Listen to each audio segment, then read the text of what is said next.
이게 장인 장모가 2002년도에서 오시고 또 2004년도에 오시고 또 2005년도에 전출을 가셨는데 네네. 당시에 음마 아파트는 재개발 광풍이 불었었던 그런 때입니다. 네. 99년도에 음마아파트 재건축 사업이 시작되었고 재건축 추진위가 구성이 되고 2004년도에 주민총회에서 재건축 찬성이 되고 그런데 이제 2005년도에 재건축이 어렵다고. 왜 어렵냐면은 당시 용적률이 250% 요구하던 것이 210%로 축소가 되면서 당시에 음마아파트의 이 위장 전입을 오시는 그런 분들이 상당히 많았습니다. 부동산 투기 목적으로요. 요거에 관해서는 제가 오후에 추가 질의 좀 하도록 하겠습니다. 예, 많은 분들이 이른바 재벌 저격수인 제가 당시에 대치동의 음마 아파트에 살았던 거에 대해서 참 의문을 많이 가졌었습니다. 물론 이제 자식 교육을 위해서 그렇게 했다라고 많은 분들이 생각을 하시고요. 그 부분이 없는 것은 아니지만 제 개인적인 어떤 특수한 사정이 있었습니다. 사실 말씀드리지 않으려고 했는데요. 제가 영국에 안식년을 갔다 온 다음에 제 처가 길거리에서 쓰러졌습니다. 병원에서 진단을 받으니까 대장암 2기 말이라는 진단을 받았고요. 수술을 받고 1년간의 항암 치료를 하더라도 5년 생존율이 반반이라는 의사의 진단을 받았습니다. 그때 그 수술을 하던 병원이 강남에 있는 모 대학병원이었습니다. 그 뒤로 제 처의 치료를 위해서 이사를 간 것이 중요한 이유였습니다.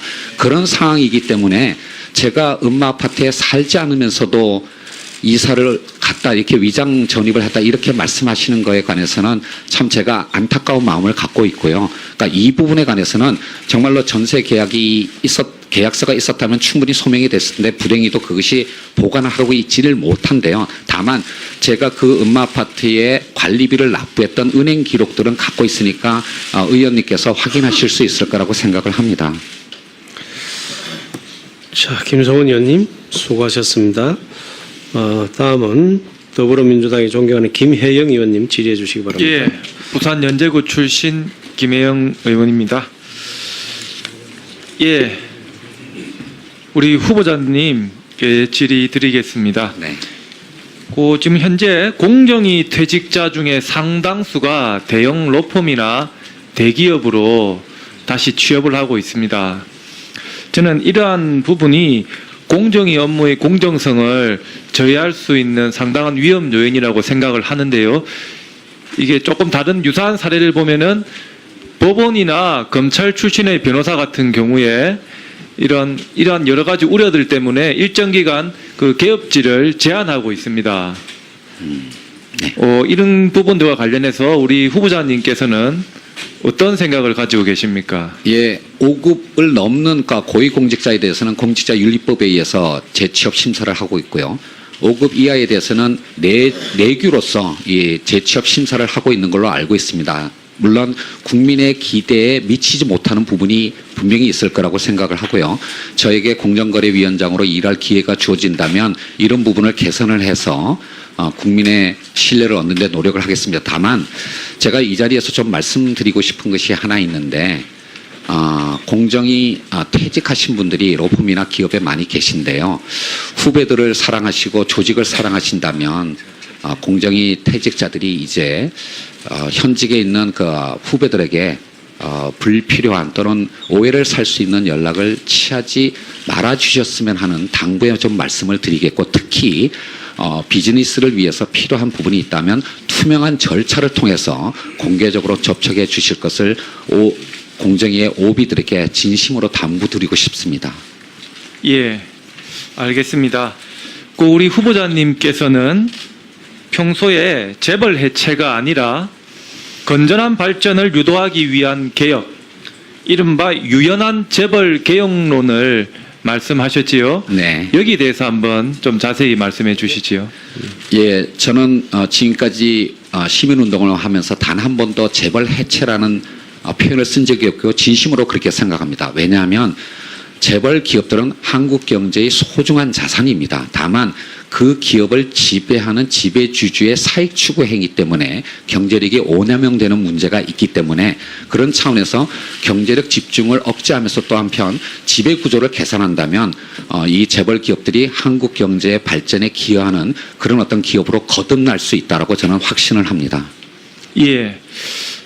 다음 질의 드리겠습니다. 그 후보자께서는 지난해 한국금융학회 심포지엄에서 공정거래법상 61개의 재벌 전체를 대상으로 사전적 금지 원칙의 금산분리 규제를 계속 유지하는 것이 비합리적이고 전체 금융산업의 발전을 가로막고 있는 측면이 있다. 이런 취지의 발언을 네. 하신 적이 있으시지요. 네.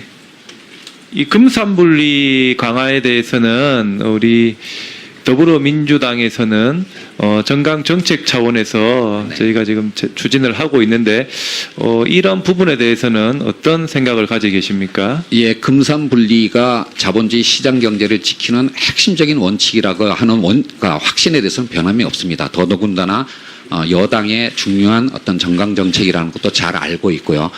따라서 금산분리 원칙을 훼손하겠다는 것이 후퇴하겠다는 것이 아니라 그것에 현실 어떤 적합성을 높이는 방법을 고민하겠다라는 차원에서 드린 말씀이었다라고 할 수가 있겠습니다. 예. 그 다음 질의 드리겠습니다. 그 모회사 주주가 자회사 경영진의 불법 행위 등으로 손해를 입었을 때 이제 손해배상 소송을 제기할 수 있도록 하는 다중대표 소송제 도입을 말씀을 하신 적이 있으시지요? 네. 여기에 대해서 한번 자세하게 말씀을 부탁드립니다. 외환 위기 이후에 우리의 어떤 지배구조 개선 노력을 통해서 상장 회사의 경우에는 과거에 비해서는 투명성과 책임성이 많이 높아졌습니다. 그런데 지배주주 일가의 불법적인 사익 편취 행위가 이루어지는 것은 주로 비상장 회사의 문제인데 비상장 회사의 경우에는 당연히 외부 주주가 없기 때문에 책임을 물을 수 있는 실효성 있는 수단이 없습니다. 따라서 비상장 회사에서 불법적인 사익 편취가 행위가 벌어진다면 그 위에 있는 상장 자회사의 주주가 그 책임을 물을 수 있는 길을 열음으로써 기업의 지배 구조 개선에 기여하자라는 그런 취지라고 말씀드릴 수가 있겠습니다. 예, 알겠습니다. 예. 예, 김 의원님 다 하셨습니까? 예, 수고하셨습니다.